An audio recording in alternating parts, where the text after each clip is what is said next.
Is protein deficiency real, particularly in certain diet patterns, like a vegetarian diet, as we see in South Asians? Is it real or is it made up, as is suggested in documentaries like Game Changers? I'm Dr. Rawat, a physician who studied nutrition at Harvard and coaches on a program for reversal of metabolic disease on healthgroupcoaching.com. Firstly, I've got nothing against vegans, but vegan is an extreme restrictive diet, as is carnivore, as is keto, paleo.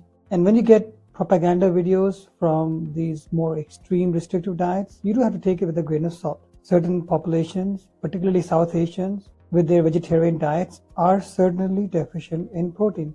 Do we actually see this in clinical practice? Well, yes, we do. Osteoporosis, sarcopenia, frailty, these are all manifestations of protein deficiency. Is protein dangerous for the kidneys?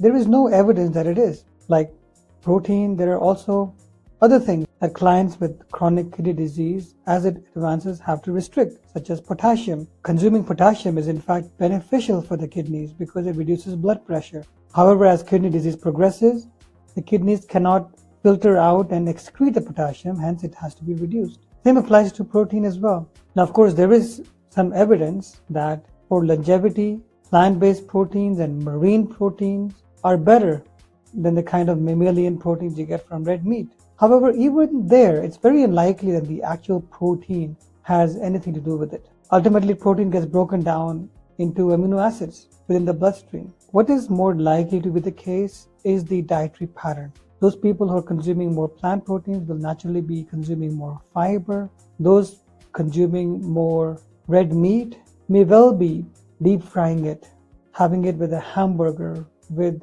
refined grains and saturated fats, perhaps even smoking on the side. So when you have these observational studies which show that meats are associated with worse longevity, it could well be the overall diet pattern which is at fault. But certainly to my clients, I recommend that they get most of their protein from plant-based sources, marine sources, eggs, fermented probiotic dairy products like Greek yogurt, kefir, cottage cheese, as well as lean, grilled, white meat products like chicken, turkey. Red meat, particularly processed red meat, has been associated with bowel cancer, and it certainly makes sense to restrict that. Specifically from my point of view, since I coach on the reversal of metabolic diseases, what I realize is that it's not exactly what you eat what matters so much as your body composition, the kind of diet which will help you increase muscle mass, reduce fat mass, improve the diversity of your gut microbiome, reduce chronic inflammation, and improve your insulin sensitivity